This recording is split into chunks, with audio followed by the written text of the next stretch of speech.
You know, I felt like, you know, it came off, you know, very elitist, you know, very Jack and Jill, you know, very, you know, I got my nose up at these Negroes over here.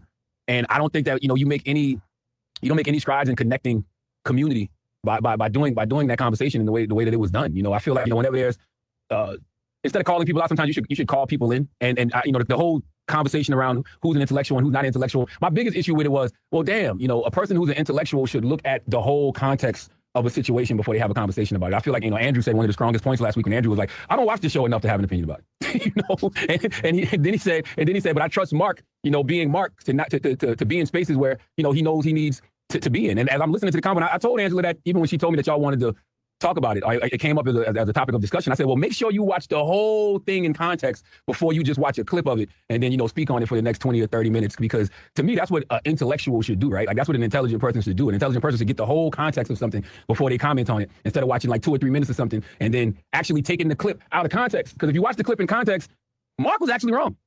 You know, if they're the right or wrong in the situation, Mark was actually the one who was wrong in that situation, so much so that he even came back and apologized, you know, the next week.